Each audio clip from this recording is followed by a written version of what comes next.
Bapak Haji Salman, SPD MAG. Siap. Selamat datang, Pak. Terima kasih. Assalamualaikum warahmatullahi wabarakatuh. Waalaikumsalam warahmatullahi wabarakatuh. Gimana kabarnya, Pak, untuk saat ini? Alhamdulillah sehat walafiat.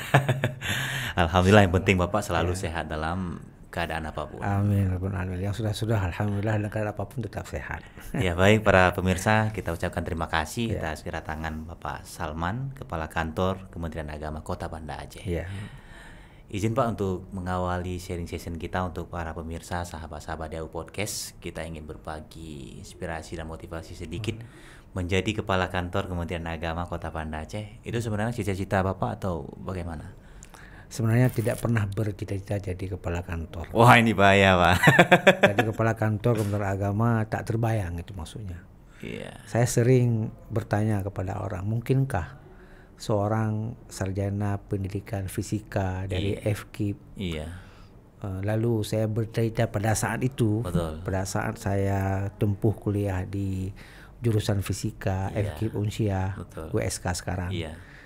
Pada saat itu apakah terfikir saya mau jadi kepala kantor Kementerian Agama? Pasti jawabannya tidak. Iya, betul. Karena apa? Kita kuliah di Unsia, di WSK, di fisika lagi. Kecuali kalau saya kuliah S1-nya di UIN Araniri atau di IAIN pada saat itu, jurusan pendidikan agama atau apalah gitu. Mungkin ke situ arahnya mungkin jadi akan bercita-cita jadi kepala kantor Kementerian Agama. Ini saya lebih melihat ini adalah bukti dari apa yang Allah firmankan gitu kan. Ahum yahsabuna ahum yaqsimuna rahmatar rabbik. Ahum yaqsimuna rahmatar rabbik. Nahnu qasamna ba'dahum ma'isyatahum. Itu kan soal Zukhruf kalau nggak salah saya itu ya. Apakah kamu yang membagi-bagi rezeki? Tidak, kata Allah. Kamilah yang membagi-bagi rezeki. Jadi apa yang saya terima ini adalah apa yang Allah bagikan kepada saya, itu aja gitu. Iya, tapi itu kan semua ada proses, Pak. Ada proses. Ada hal yang bisa diberbagi, ada hal yang bisa dikasih informasi kepada sahabat-sahabat DAU Podcast. Yang pastinya dengan Bapak backgroundnya sebagai seorang sarjana fisika di sebuah universitas, sehingga hari ini menjadi kepala kantor. Ya mungkin ini sepertinya nggak link lah gitu ya. Mimpi orang banyak. Mimpi orang banyak. Tetapi Bapak tidak bermimpikan itu. Nah, ini secara organisasi atau riwayat perjalanan hidup, apakah berpengaruh, Pak? Kondisi sosial kita, pertemanan kita, dan sahabat kita di masa kita remaja. Itu betul-betul. Ya, saya kira itu jalan takdir yang Allah berikan seperti itu ya. Iya. Yang pertama, saya dulu waktu mahasiswa, selain saya kuliah di fisika, saya tinggal di masjid. Oh, jadi Bilal Masjid. Bilal Masjid. Bukan takmir, bukan takmir. Bilal Masjid. Ya, bersih-bersih WC, bersih-bersih sekitar masjid. Jadi luar dalam lah. Ya. Kemudian muazin, ya. Kemudian meningkat jadi imam, meningkat jadi khatib. Kan di situ kita belajar. Jadi istilah saya dulu saya katakan. Tugas saya sebagai Bilal di Masjid Baitul Alam Kota Alam itu, selain gagang sapu, juga gagang mic. Gitu. Gagang mic. Jadi gagang mic ini udah biasa waktu itu. Itu kan pergaulan kita dari segi keagamaan, sosial kan. Sehingga ya mungkin itulah yang membuat pandangan orang ya. Sampai orang-orang yang ngaji bersama saya dulu, ada ibu-ibu, ada anak-anak, ada remaja yang saya berikan pengajian tahsin Quran lah di masjid itu, mengira saya ini di UIN gitu loh. Nah, di UIN saya ini adalah mahasiswa UIN. Ketika di wisuda, saya bilang saya ini besok nggak ngajar karena wisuda. Kan udah kemarin wisuda start katanya. Itu IAIN. Ini adalah di Unsia, saya bilang kayak gitu kan. Jadi Bapak Unsia, Ustaz Unsia gitu kan. Iya, saya di Unsia. Terkejut, baru tahu bahwa saya di Unsia itu dikala wisuda. Sebelumnya nggak tahu. Gitu. Nah, itu berarti ada sinar yang terpendam di balik cahaya yang muncul ya. Itu ya, seperti itulah kira-kira. Dari aktivitas. Lebih dilihat dari sisi aktivitas kita gimana. Jadi orang dari aktivitas itu menjadi tabir dari mana asal kita nggak tahu orang gitu. Dari pergaulannya gitu.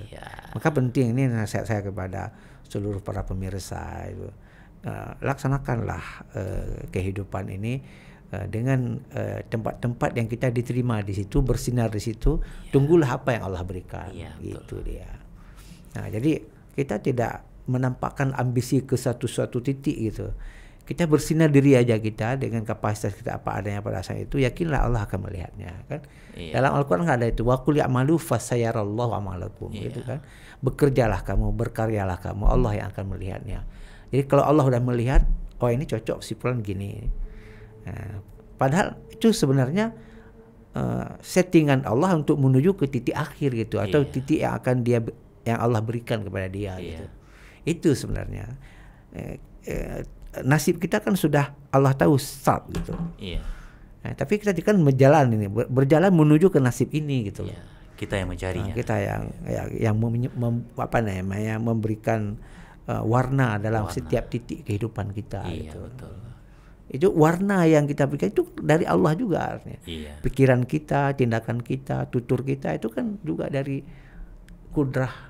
Dari takdir Allah, qadarullah lah istilahnya, seperti itu Rifki. Berarti menjadikan masjid sebagai lingkungan di saat itu menabur sebagai keberkahan muncul untuk seorang Bapak hari ini. Padahal nggak ada maksud tinggal di masjid jadi Bilal itu, wah susah saya supaya begini saya dalam pengetahuan, bukan. Itu kan karena desakan ekonomi juga gitu kan.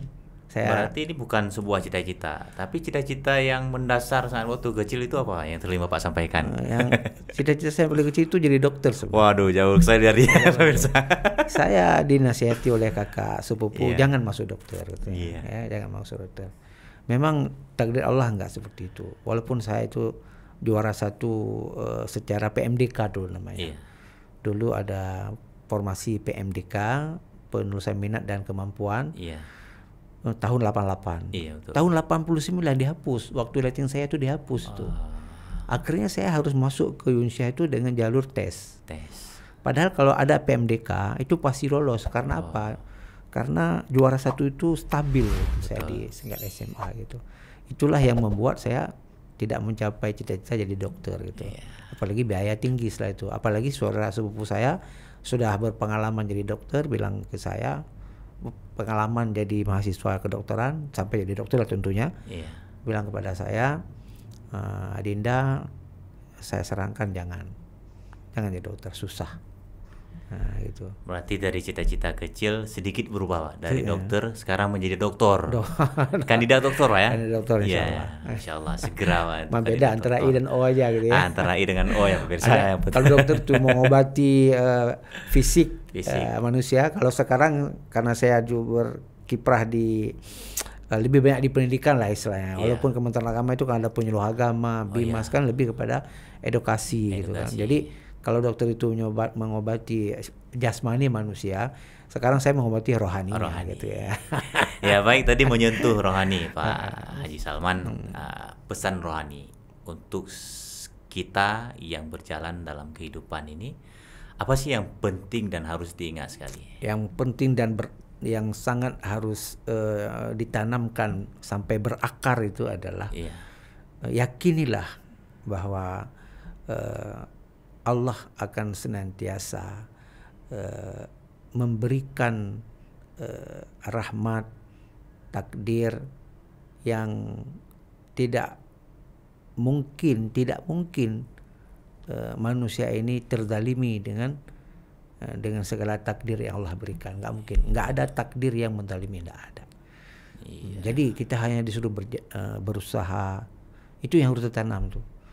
Artinya dalam bahasa yang gamblang adalah yakinlah kepada semua kedaduan Allah, takdir Allah, yakinilah itu. Wah, berarti antara keyakinan dan keinginan itu seiring itu harus ditanam itu. Ya, betul Pak. Dan saya akan selalu, apa yang saya rasakan hari ini adalah karena ada sebuah keyakinan saja.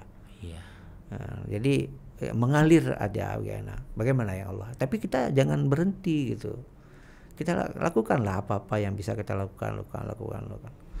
Artinya dalam bahasa Al-Qur'an itu kan dibimbing kita oleh Al-Qur'an, ya kan? Fa idza faragta fansab wa ila rabbika farghab.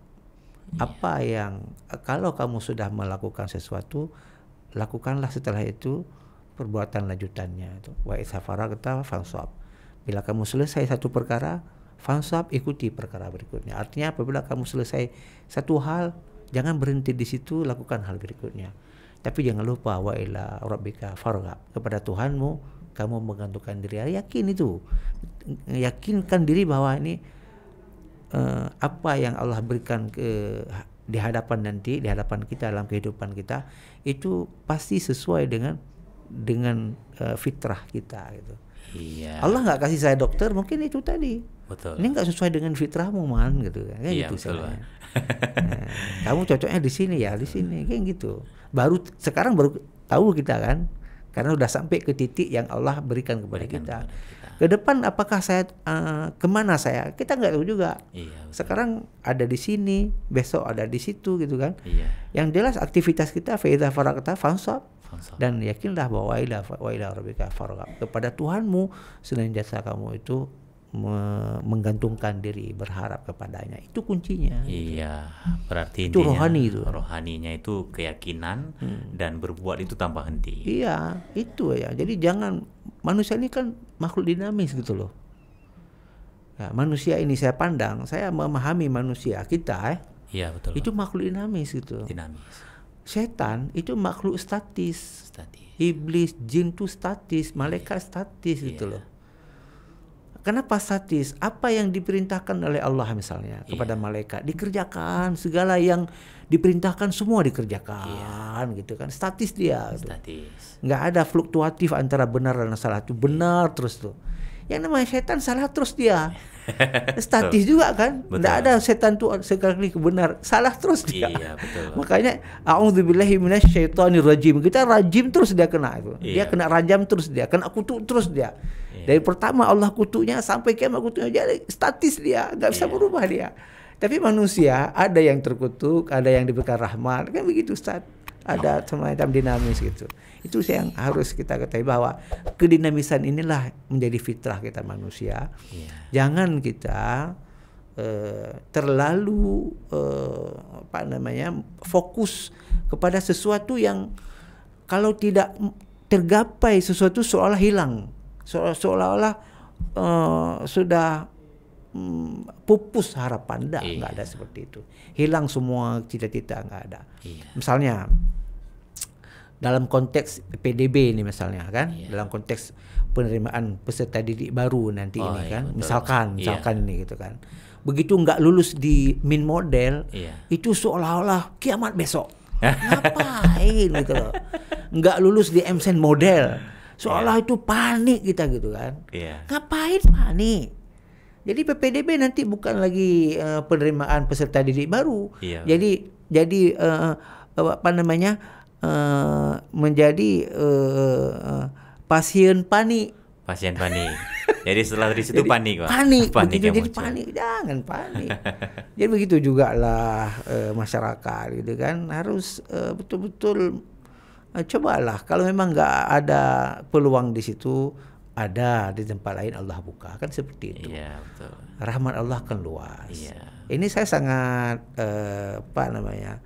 berterima kasih kepada media ini. Iya, betul. Ini kan menjadi corong bagi saya. Menyampaikan dari sisi bagaimana kita menata hidup ini. Betul. Jangan begitu tidak lulus di suatu tempat, lalu di situ ada sikap keterputusasaan kita gitu ya. Jangan gitu. Ada rahmat Allah lagi yang lain itu. Betul. Karena kata Ibnu Athaillah nih ya, kata Syekh Ibnu Athaillah, karena penolakan Allah itu kadangkala itulah pemberian Allah gitu. Jadi ditolak begini mau diberikan yang lain gitu maksudnya. Iya, baik, tadi Pak, karena Bapak sudah menyentuh tentang media. Kita dulu nanti kita akan bertanya. Tapi sekilas sekarang kita akan bahas sebagai seorang Bapak Haji Salman sebagai Kepala Kantor Kementerian Agama Kota Banda Aceh. Menjadi Kepala Kantor Kementerian Agama Kota Banda Aceh, mungkin banyak program yang sudah Bapak laksanakan, banyak program juga yang sedang Bapak rancang akan terlaksanakan. Apa sih terobosan-terobosan yang akan Bapak gaungkan di Kota Banda Aceh? Kita tahu ini Banda Aceh adalah pusatnya ibu kota di Provinsi Aceh, mungkin menjadi role model bagi kabupaten manapun di Aceh itu sendiri. Jadi bahasa yang lugasnya adalah Kementerian Agama Kota Banda Aceh itu menjadi magnet gitu. Wow. Semua orang menarik perhatian itu. Siapa yang duduk di situ berarti langsung diperhatikan. Diperhatikan. Karena itu menjadi magnet. Magnetnya Kementerian Agama se-Aceh gitu kan. Intan dan permatanya berarti. Itulah kira-kira. Jadi ya seperti biasa fungsi kita sebagai Kementerian Agama sebenarnya sama. Di seluruh kabupaten kota sama. Betul. Gitu kan. Cuma bedanya karena tata letak saja. Ada yang mudah diakses secara informasi. Iya. Ada mobilitas yang bertambah, ada yang kurang gitu kan. Tapi di Banda Aceh ini karena kemajemukan masyarakatnya dan juga pluralitas yang ada di dalamnya kan, itulah yang membedakan dengan kantor Kementerian Agama yang lain gitu kan, Aceh. Karena ada kemajemukan, pluralitas, kemudian juga ada perbedaan strata pendidikan yang menjolok kadang-kala gitu kan. Dan juga pusat mobilitas ekonomi, itu semua bercampur aduk di Kota Banda Aceh ini. Termasuk media-media kan. Nah, oleh karenanya saya di kantor Agama Kota Banda Aceh itu sudah menggaung-gaungkan gitu kan. Supaya yang pertama bagaimana Kementerian Agama di Kota Banda Aceh dapat menggerakkan pendidikan tadi menjadi lebih berkualitas, lebih kompetitif gitu kan. Dan saya kemarin juga sudah mengambil sebuah keputusan untuk memberikan pertimbangan yang lebih intens kepada sumber daya guru yang akan kita promosi kalau memang nanti ada kebutuhan-kebutuhan posisi di kepala madrasah. Jadi kita berharap menemukanlah guru-guru terbaik jadi kepala madrasah. Itu sudah saya sampaikan gitu kan. Kalaupun ada nantinya ruang-ruang waktu dikarenakan ada yang pensiun gitu kan, ada tempat-tempat yang bisa kita sisip gitu kan. Saya minta kepada pengawas, minta kepada jajaran pejabat di bawah saya untuk melihat dengan teliti siapa yang punya kreativitas, kemudian profesionalitas, integritas kan itu lebih situ. Saya akan menyampingkan unsur-unsur hubungan pribadi dengan saya selaku pimpinan itu. Saya lebih mengutamakan itu, lebih nikmat. Kekuatan SDM itu sendiri. Lebih nikmat. Karena setelah kita pensiun, kita akan menyaksikan orang-orang yang profesional itu bekerja itu lebih bagus daripada setelah pensiun. Yang kita saksikan adalah para pejabat-pejabat yang tidak bertanggung jawab, tidak ada integritas, menyusahkan guru, menyusahkan murid, jutuk-jutuk kepala sekolah yang marah-marah gitu kan. Saya kepinginnya orang-orang yang kita dudukan itu adalah orang yang soft. Itu yang pertama. Dan itu sudah saya bicarakan. Berarti leader di madrasah itu sangat penting, Pak ya? Itu betul. Karena saya pengalaman dalam dunia pendidikan itu, sehebat apapun guru misalnya, tapi kalau leadernya itu pasti hilang semangat. Saya kutip ini sebuah pendapat ya, bukan pendapat, tetapi kata-kata bijak lah. Kata-kata bijak dari seorang ahli manajemen dunia namanya Peter Drucker. Apa katanya nih? Hanya ada 3 hal yang dapat terjadi secara alami dalam sebuah organisasi. Itu selalu ada 3 hal itu selalu terjadi secara alami, itu nggak bisa dielak gitu. Yaitu perselisihan, kebingungan, dan kinerja yang rendah. Dalam sebuah organisasi dalam sebuah organisasi secara alami timbul perselisihan, timbul kebingungan, dan juga ada fenomena kinerja yang rendah. Maka oleh karenanya katanya kita butuh pemimpin. Berarti leader. Kan? Karena pemimpin itulah yang akan menyelesaikan perselisihan.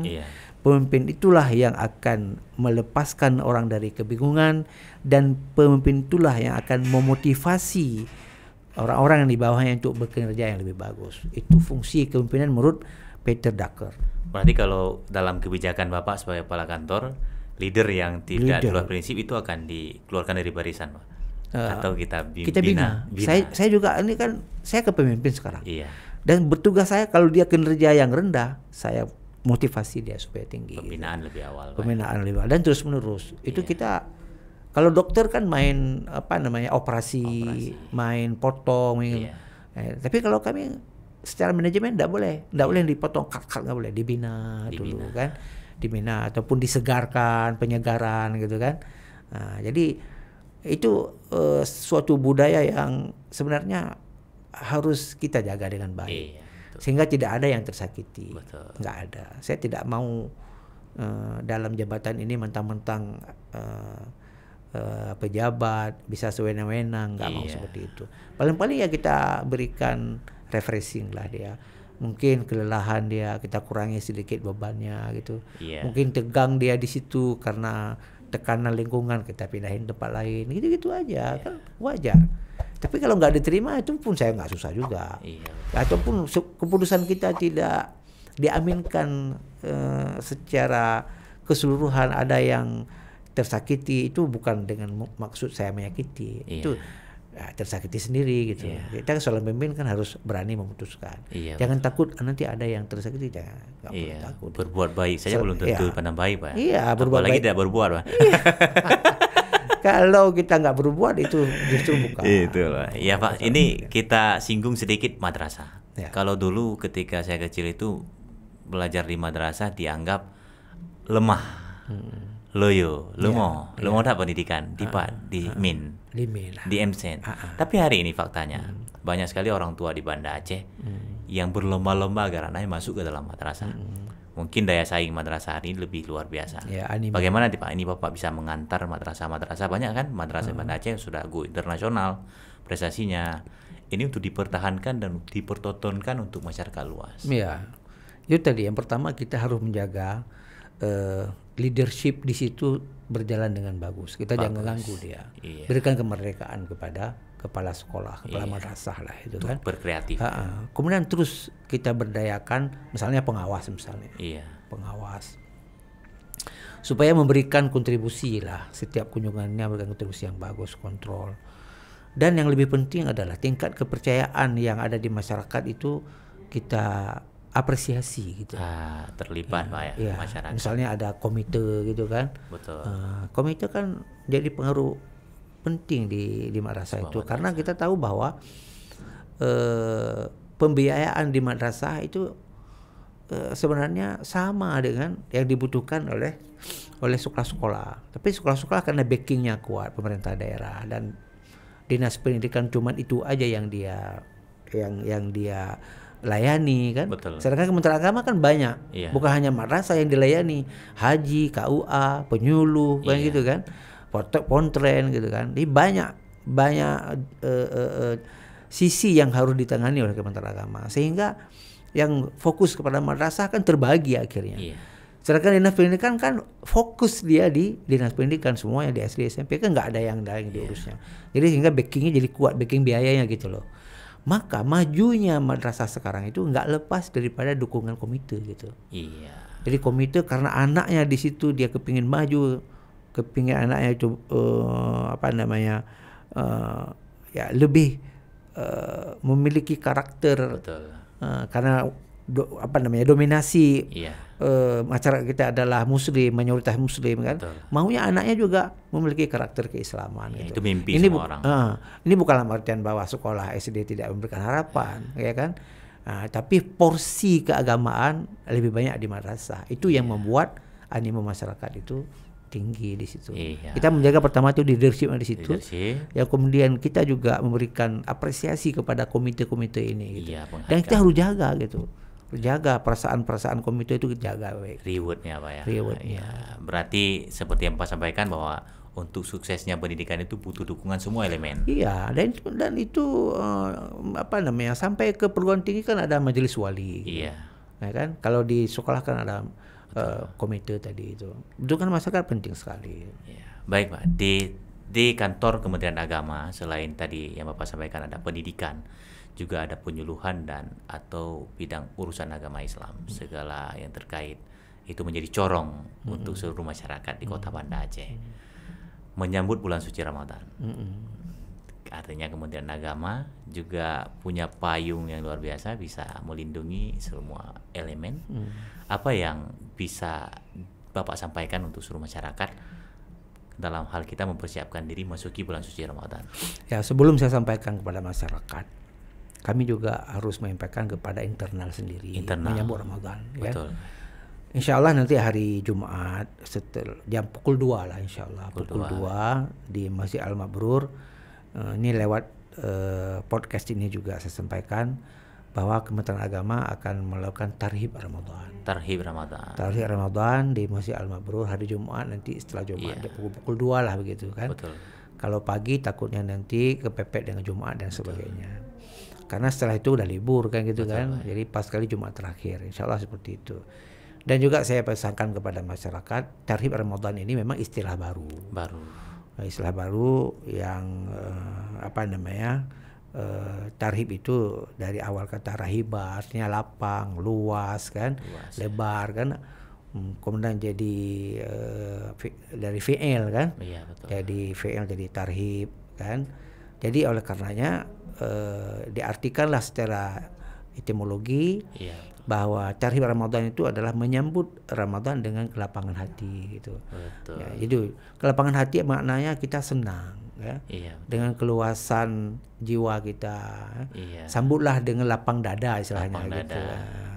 Berarti kalau yang disebut dengan lapang dada berarti senang. Ya. Dan kesenangan itu dihargai oleh Allah. Man fariha bil khuli Ramadan haramallahu jasadu 'ala niran.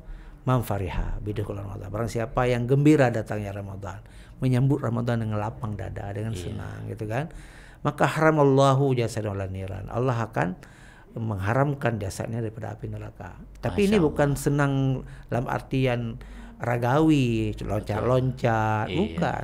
Tapi ini adalah kesenangan jiwa. Gitu. Ada sebuah kebahagiaan yang datang. Dan itu yang tahu cuma pribadi kita gitu. Betul.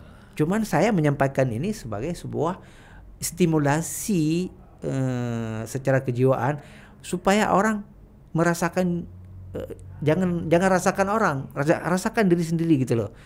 Nah, jadi kalau saya merasakan misalnya apa, kan nggak bisa kita ungkap itu.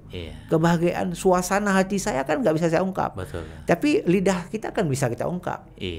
Nah, jadi ini harus jujur kita dengan Allah, itu maksudnya. Harus farihanya itu harus lapang betul kita dengan Allah, bahwa apa yang Allah persembahkan di beberapa hari ke depan itu adalah persembahan yang kita impikan gitu, yang membuat kita bahagia, yang membuat kita penuh obsesi bahwa kita akan mendapatkan pengampunan, ganjaran dan sebagainya, bermacam-macam terbayang gitu. Kayak orang misalnya kayak tadi itu lulus kedokteran ya kan, senang kali, terbayang macam-macam kan, ilmunya banyak, kemudian bisa membantu manusia, kemudian income juga besar, kemudian dimuliakan, kan seperti itu terbayangnya gitu. Nah, itu ini begitu juga terbayang berbagai hal-hal yang positif yang akan Allah berikan dalam Ramadan ini, itu luar biasa. Maka lewat pesan ini juga di media ini, selain saya menyuruhkan kepada masyarakat, masing-masing pribadi kan bisa tarhib Ramadan, marhaban ya Ramadan ya. Jadi ada semacam suasana batin yang penuh haru lah begitu. Jadi Pak, kalau kita dengar iklan itu kan rasa tidak pernah bisa bohong. Rasa nggak bisa bohong. Kalau orang yang hari ini pingin sekali gembira, tapi tidak bisa gembira, itu apa yang salah?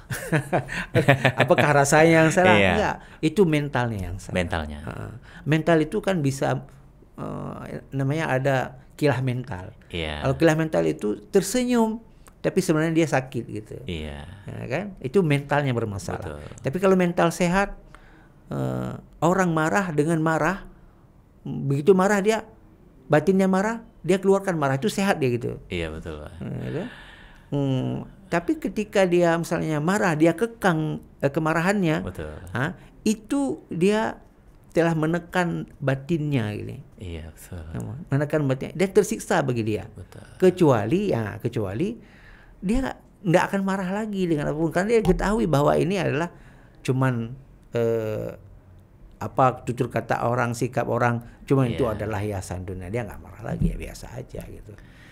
Iya itulah Pak, karena kalau istilahnya kalau kita memang terbiasa menyambut dengan lapang, kadang-kadang kita juga ini ada daya tarik lain Pak menyambut Ramadan, daya tarik misalnya ada bubur kanji yang gratis atau apa, bukan daya tarik ke bagaimana keimanan kita menikmati pahala-pahala yang akan berlimpah. Ya. Nah, berbicara tentang fadilah-fadilah dalam bulan suci Ramadan lah.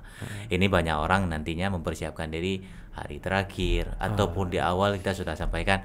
Di awal kalau ibadah salat tarawih itu semua rame, di akhir sudah penghujung. Nah, mungkin nasihat-nasihat di awal Ramadan sebelum jumpa Ramadan di penghujung Syaban ini juga itulah tadi saya katakan, kalau mentalnya ini dia bisa mengelabui dirinya sendiri, kan? Allah tunjukkan itu. Misalnya orang yang pura-pura bahagia, pura-pura senang, nanti Allah tunjukkan itu. Kalau pura-pura, misalnya contoh Allah tunjukkan, belum 10 pertama sudah nyerah, itu Allah tunjukkan itu. Jadi saya tidak perlu menunjukkan itu, enggak perlu. Dan kita jangan juga menjustifikasi, biarin aja. Itu kan hak Allah itu. Berarti rasa farihah tadi itu pura-pura. Farihah itu pura-pura. Pura-pura. Iya. Kalau betul-betul senang, dia akan istiqamah dia sampai akhir ya. Iya. Ayolah senang yang betul-betul orang yang senang bola, misalnya orang senang bola, dia akan nonton 2 kali 45 menit. Betul. Kalau yang benar-benar gitu kan. Iya, dia akan sampai ke last minute itu.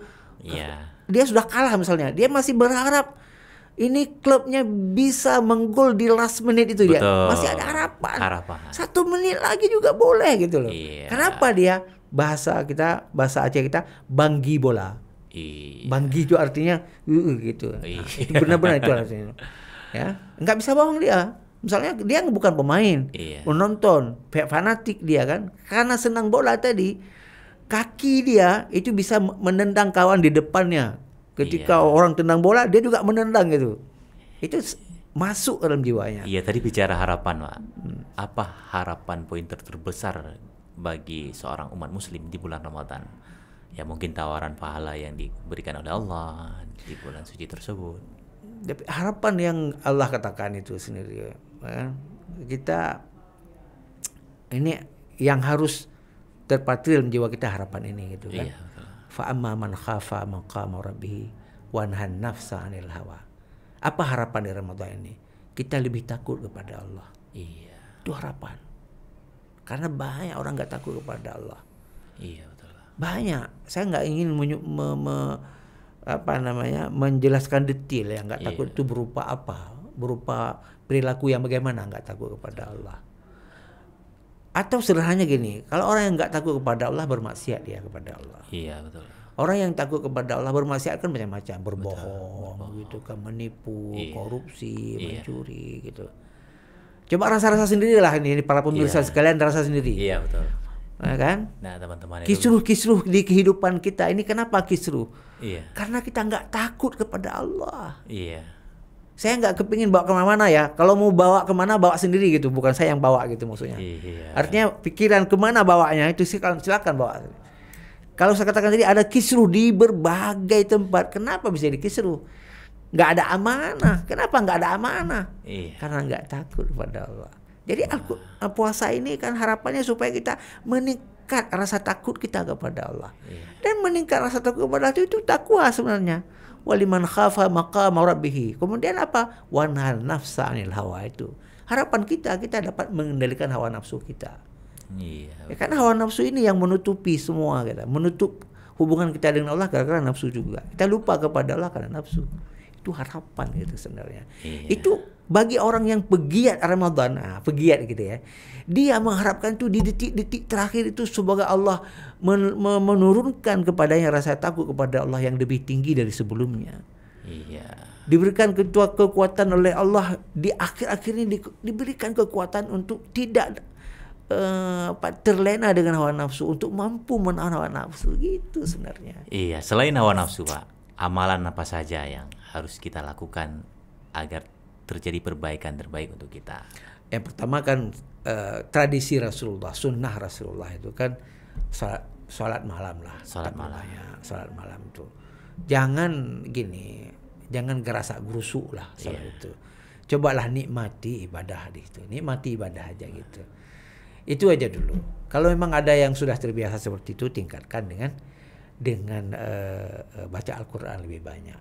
Tahlil Al-Quran, Tahlil Al-Quran. Karena itu kunci surga. Salah satu kunci surga adalah baca Al-Quran, terutama dalam Ramadan, karena kemuliaan Ramadan itu. Yang ketiga itu yang sering Rasulullah juga lakukan. Kalau Aisyah mengatakan bagaimana Rasulullah dermawannya di bulan Ramadan. Itu berbeda dengan di luar Ramadan. Di luar Ramadan sudah dermawan, tapi dalam Ramadan lebih dermawan lagi Rasulullah. Iya. Aisyah di situ, Sayyidatina Aisyah mengatakan pada bulan-bulan Ramadan kedermawanan Rasulullah itu bagaikan angin yang berhembus terus menerus, ya, tidak tersisa gitu. Itu kedermawanannya. Ya kalau kita memang tidak sekuat itu gitu kan. Iya, betul. Masih ada di pos itu, kita nggak bisa habisin gitu. Karena apa? Kita tahu, apalagi pegawai negeri, tahu kebutuhannya. Juga tidak dianjurkan kita untuk menjatuhkan diri kita ke dalam kemelaratan dalam dermawan ini. Tapi kalau ada yang berlebih, jangan simpan gitu. Jangan simpan. Kalau ada yang di luar kebutuhan, jangan simpan gitu. Salurkanlah. Apalagi dalam Ramadan ini banyak orang-orang yang butuh, ya. Selama ini dia memang kebutuhannya morak-marit, ya kan. Iya, betul. Tambah lagi dengan puasa, nggak sanggup kerja. Adalah orang-orang yang dermawan. Lebih dermawanlah. Nah, itu pesan saya. Iya. Lebih dermawanlah. Karena dermawan itu dalam Ramadan itu manfaatnya multi. Kalau salat untuk diri saja. Iya, betul. Kalau mengaji untuk diri saja. Iya. Tapi kalau bersedekah untuk diri dan orang lain, itu lebih berharga gitu. Wah. Itu paling utama lagi itu. Dan Rasulullah lah praktek gitu. Iya, sebenarnya ladang di bulan Ramadan itu terbuka, Pak ya. Ini hari-hari ini berapa hari lagi nih, Pak Rifki kan? Betul. Berapa hari ini? Bagusnya bukan saat nanti 2, 3, 4 Ramadan. Iya. Sebelum ini, coba santunilah saudara-saudara kita. Iya.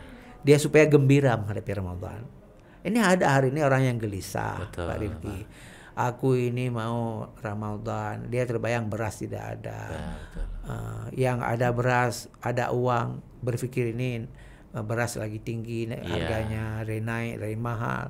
Jadi susah orang. Perlu kita berbagi. Sembako juga gitu. Itu. Iya. Ya.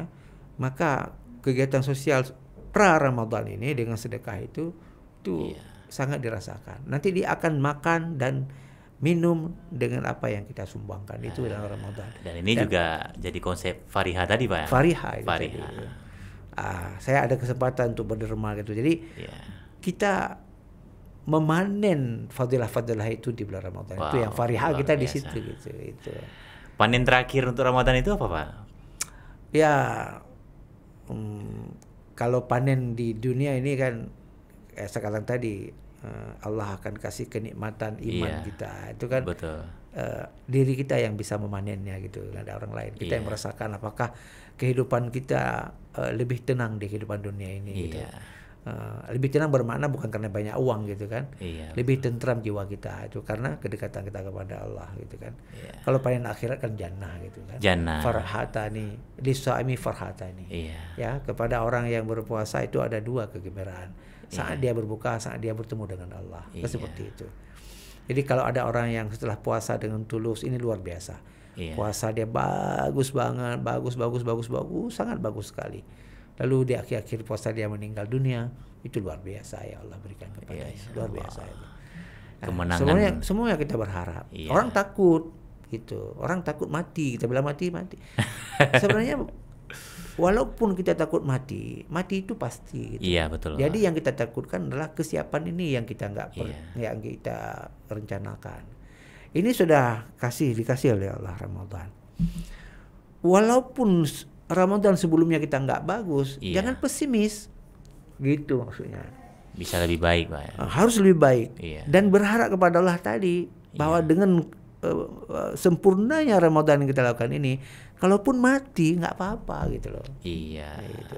Kalau belum dikasih mati oleh Allah, doalah kepada Allah supaya dipertemukan dengan Ramadan ke depan lagi gitu, supaya ada kesempurnaan dan kepuasan kita mengabdi kepada Allah di dunia ini gitu dia. Masya Allah, luar biasa para pemirsa. Fadilah bagi siapapun yang nantinya berhasil hidup di bulan suci Ramadan, menghidupkan bulan itu sendiri. Nah, Bapak, untuk hari ini esensi dari kehidupan seperti apa yang Bapak sampaikan, kami sangat yakin itu dibutuhkan oleh masyarakat luas. Di bulan Ramadan selain kita bisa menghidupkan nilai ibadah untuk diri sendiri, kita juga menjadi syiar payung untuk orang lain. Ada hari ini media, ada konten kreator, kreativitas anak muda, dan para elit-elit media lainnya yang mungkin punya skill dan kemampuan untuk berbagi informasi di bulan suci. Karena keterbatasan bisa diakses di mana-mana. Seberapa besar sih Pak? Ini kan Kementerian Agama juga dengan programnya transformasi digital. Seberapa penting media bagi Kementerian bagi Agama? nilai ibadah. Bagi Kementerian Agama ini sekarang ya. Iya, betul. Sekarang Gus Menteri itu mengedepankan program digitalisasi ya, manajemennya gitu, juga administrasinya, betul. program-programnya gitu, semua harus mampu merebut dunia digital ini. Iya, betul. Terutama penyuluh agama. Ya, saya dengan channel ini sudah merencanakan untuk diadakan kerjasama. Wow, luar biasa itu Pak. Kerjasama itu sudah saya telah angkat di bidang kepegawaian dan hukum lah. Iya. Bagaimana poin-poinnya apa selama Ramadan ini, nanti insya Allah penyuluh agama di Kementerian Agama akan mengisi ini. Akan mengisi podcast ini dengan siraman-siraman rohani, dengan menyemangati lah kita untuk beribadah kepada Allah. Dan juga barangkali ada penambahan wawasan, kan? Jadi tidak hanya berkutat dalam hal fikih ya, dalam hal sosial juga, dalam hal-hal yang lain yang sifatnya memberikan motivasi kepada umat ini untuk lebih fokus lah, lebih berkualitas lah ibadahnya. Betul. Fokus dan berkualitas seperti itu. Intinya, jadi kita udah mengajak media ini. Betul. Ya. Berarti penyuluh Kementerian Agama itu sudah menjadi suluh lah untuk masyarakat banyak Pak. Jadi kalau dengan media ini, ini kan anywhere, anytime. Nah, di mana saja podcast ini dibuka, ini masih ada. Mudah bisa kita belajar. Gitu. Dan itu menjadi jejak digital dalam dakwah itu. Kita berharap seperti itu. Ini kalau ada yang penyuluh-penyuluh agama yang mendengar, saya motivasikan, mendorong, memotivasi para penyuluh untuk menyiapkan diri lebih baik untuk menyampaikan dakwah-dakwah melalui media ini. Jangan kaku, jangan nervous kemari, jangan santai. Sesuai zamannya Pak. Sesuai zamannya. Jangan sampai kita all out keluar dari media itu sendiri Pak.